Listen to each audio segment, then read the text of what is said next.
Pengkhianatan sahabat dan kasus tragis Skylar Nice. Pada malam 6 Juli 2012, seorang gadis muda berusia 16 tahun bernama Skylar Nice menghilang dari rumahnya di kota Star City, negara bagian West Virginia, Amerika Serikat. Misteri menghilangnya sang gadis menjadi babak awal tragedi mengerikan yang menimpa kota kecil tersebut. Apalagi setelah mayatnya ditemukan dan sang pembunuh justru adalah sahabat sang gadis sendiri. Bahkan, alasan kejahatan yang membuat bulu kuduk bergidik ini sangatlah sepele dan tak masuk akal. Kasus ini seakan menjadi pengingat bahwa teman terdekatmu bukannya tak mungkin akan menusukmu dari belakang. Inilah kisah tragis Skylar Nice. Skylar Nice lahir pada 1996 dan seperti remaja pada umumnya, ia menikmati hidup dengan berpelesir ke mall dengan gadis-gadis sebayanya, bermain media sosial di handphone, dan juga menghabiskan waktu senggang dengan menonton drama serial di televisi. Namun pada 6 Juli 2012, gadis muda berusia 16 tahun itu berakhir tragis. Hari itu sebenarnya dimulai dengan amat biasa dan tanpa firasat apapun. Sepulang sekolah, Skylar Nice biasanya bekerja paruh waktu di sebuah kedai restoran cepat saji Wendy. Sepulangnya dari pekerjaan paruh waktunya itu, Skylar pun terlihat oleh orang tuanya memasuki kamarnya untuk beristirahat. Namun bisa dibayangkan betapa kepalang kagetnya orang tua Skylar ketika mengetahui bahwa kamar anak perempuan mereka itu kosong pada keesokan harinya. Jendela kamarnya terbuka lebar, jelas sang anak gadis telah menghilang sejak semalam. Namun apakah yang terjadi? Apakah ada yang menculik gadis tersebut? Bukti lain mengemuka. Sebuah kamera CCTV menangkap pergerakan gadis itu keluar dari rumahnya pada jam setengah 1 tengah malam. Kemudian masuk ke sebuah mobil lain. Tak heran orang tua Skylar pun beranggapan anak mereka pergi dengan keinginannya sendiri. Namun apa alasannya kabur dari rumah? Yang aneh, Skylar tidak membawa serta charger handphonenya. Ini menjadi bukti bahwa jikapun Skylar sendiri minggat dengan memanjat keluar dari jendelanya, ia berencana untuk tidak pergi lama dan pada akhirnya akan kembali ke rumahnya. Namun dengan siapa Skylar pergi dan kemana dia sekarang? Karena tidak adanya kejelasan, polisi kemudian menganggap Skylar sebagai gadis SMA labil pada umumnya yang kabur dari rumah. Toh usia remaja memang biasanya dipenuhi oleh pergolakan dalam mencari identitas dirinya. Namun orang tua Skylar tak setuju. Mereka tetap menampik dugaan bahwa putri mereka sengaja kabur. Apalagi keluarga mereka tak pernah dilanda permasalahan serius yang bisa membuat Skylar minggat tanpa pesan satupun. Orang tua Skylar kemudian berusaha menemukan putri mereka, apapun caranya. Mereka berdua kemudian menyebarkan poster orang hilang. Beruntung, teman-teman terdekat Skylar membantu mereka. Salah satunya adalah dua sahabat terdekat Skylar yang bernama Sheila Eddy dan Rachel Shop. Namun lama-kelamaan, kasus menghilangnya Skylar Nice mulai terkuak. Karena sebaik-baiknya bangkai disimpan, pada akhirnya pasti baunya akan tercium juga. Ingat rekaman CCTV di mana Skylar terlihat menyelinap keluar dari jendela kamarnya dan masuk ke sebuah mobil.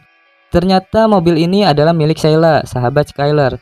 Namun ketika polisi menindaklanjuti tip ini dan menginterogasi Sheila, ia hanya menjawab bahwa ia memang keluar dengan Skylar malam itu, tapi ia mengantarnya pulang dan menurunkannya di dekat rumahnya. Itulah kala terakhir menurut kesaksiannya, ia melihat sahabatnya itu. Namun kecurigaan polisi tentu tak serta-merta berhenti sampai di situ. Perilaku Sheila yang mencurigakan ini membuat polisi mulai gencar menanyai teman-teman terdekat Skylar. Tak hanya itu, FBI pun mulai turun tangan ke dalam penyelidikan, mengingat kasus menghilangnya seorang gadis di bawah umur cukuplah meresahkan. Kalau orang dewasa yang menghilang, mungkin mereka masih bisa membela diri, tapi kalau di bawah umur. Akhirnya gebrakan dalam proses investigasi itu muncul ketika Rachel, salah satu sahabat Skylar lain, tiba-tiba mengaku bahwa ialah yang bunuh Skylar. Tak hanya itu, sahabat mereka yang lain yakni Sheila juga membantunya.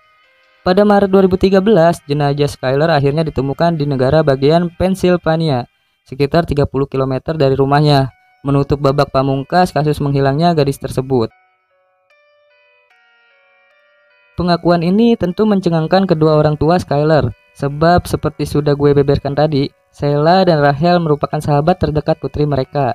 Bahkan sempat membantu pencarian Skylar saat ia menghilang. Namun apa yang sebenarnya terjadi malam itu?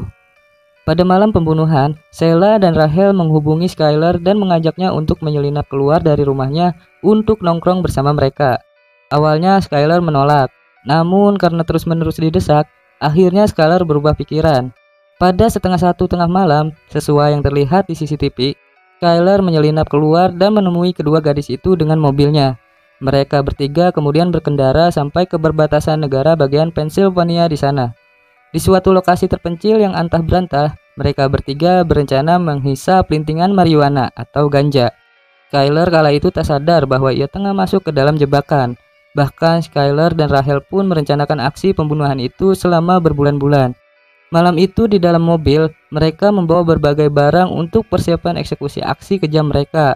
Antara lain pisau dapur, tisu, bleach, kain, hingga sekop untuk menghubur mayat. Pada malam eksekusi tersebut, para pelaku kemudian mengatakan pada Skyler bahwa mereka lupa membawa korek api. Skyler pun berinisiatif membawakannya dari dalam mobilnya. Namun begitu Skyler mengembalikan badan untuk kembali ke mobilnya, kedua gadis itu langsung berhitung dari 1 sampai 3, kemudian menikam Skyler tanpa ampun. Skyler mencoba melarikan diri, namun percuma. Rachel kemudian menjatuhkan Skyler ke tanah dan kembali menusuknya. Pada suatu kesempatan, Skyler berhasil merebut pisau Rachel dari tangannya dan melukai lututnya. Namun rekannya Sheila terus-menerus menusuk Skyler hingga akhirnya ia pun tak bergerak, kehilangan nyawanya. Tercatat sekitar lebih dari 50 luka tusukan ditemukan di tubuh Skyler. Setelahnya, Rachel dan Sheila awalnya berniat menguburkan mayat Skyler untuk menyembunyikan jejak mereka.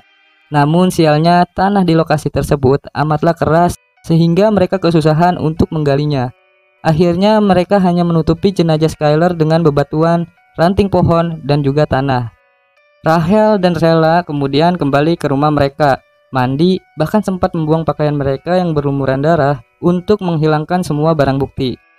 Kemudian tanpa rasa bersalah sekalipun, kedua gadis itu kembali ke kehidupan normal mereka, berpura-pura tak tahu apa-apa. Bahkan sempat membantu pencarian Skyler, gadis yang baru saja mereka bunuh. Pada bulan Mei 2013, Rachel akhirnya didakwa bersalah dan dijatuhi hukuman 30 tahun penjara. Sementara itu, Sheila mendapat hukuman lebih berat, yakni vonis hukuman seumur hidup. Hukuman untuk Rachel jauh lebih ringan karena ingat, dia sendirilah yang terlebih dahulu menyerah ke pihak berwajib dan membeberkan kejahatannya sendiri, sehingga kasus kematian Skyler akhirnya terpecahkan. Kisah Skyler Nice tentu saja trending dan mendapatkan liputan luas di Amerika. Stasiun televisi swasta MBC menayangkan dokumenter berjudul Something Weak. Lifetime juga merilis drama berjudul Dead Click. ABC merilis Unfriended dan LMN merilis I Kill My BFF, yang semuanya mengcover kisah tragis Skyler dibunuh sahabat-sahabatnya sendiri. Channel Discovery bahkan 2 kali merilis dokumenter tentang Skyler berjudul See No Evil dan A Doctor Disappear, yang sesuai judulnya tentu lebih menilik duka dari keluarga Skyler. Acara Dr. Phil, Polo kondang di AS, juga menyorot kisah Skyler dalam episode berjudul Best Friend Betrayal. Bahkan dalam episode tersebut, orang tua Skyler juga hadir di studio serta mengaku tak habis pikir dengan perbuatan Rachel. Sebab bagi mereka, Rachel sudah seperti anak mereka sendiri, saking dekatnya hubungan gadis itu dengan putrinya. Namun kita tentu bertanya-tanya, apa alasan Rachel dan Sheila, 2 gadis yang masih sebaya dengan Skyler alias masih berusia 16 tahun, tega melakukan perbuatan keji seperti itu? Apa yang mendorong 2 gadis belia itu untuk membunuh sahabat mereka sendiri? Apa salah dan dosa Skyler sesungguhnya?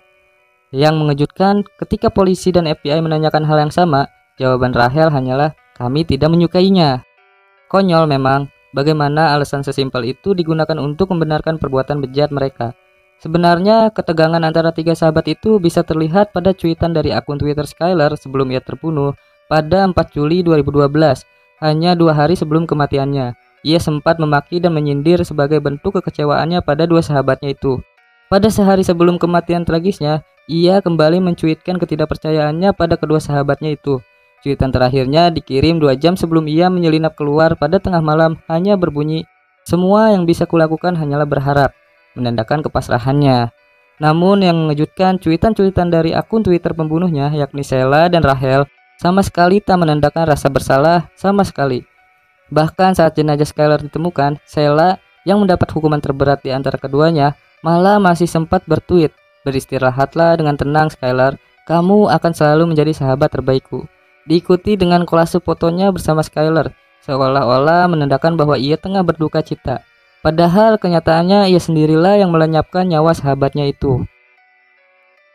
Apa yang menimpa Skylar selayaknya menjadi pelajaran bagi kita, bahwa tak jarang orang terdekat kita malah justru bisa menyakiti kita. Namun 1000 pertanyaan terus saja menggelayut. Bahkan setelah kasus Skylar dinyatakan rampung, mereka berdua gadis belia itu sanggup melakukan perbuatan sekeji itu. Apakah persahabatan mereka memanglah digoncang prahara? Apakah kedua pelaku adalah gadis yang dibesarkan dengan privilege, sehingga mereka tak terbiasa mempertanggungjawabkan perbuatan mereka? Apakah mereka berpikir bahwa seperti kehidupan mereka sebagai remaja Amerika yang makmur, mereka bisa lepas dari semua kejahatan mereka? Ataukah otak remaja mereka yang labil dan seperti kanak-kanak membuat mereka tak menyadari betapa seriusnya kejahatan yang mereka lakukan? Ataukah kemungkinan terakhir, apakah mereka pada dasarnya merupakan pasangan psikopat yang sama sekali tak memiliki hati nurani, apalagi menaruh empati pada penderitaan sesamanya?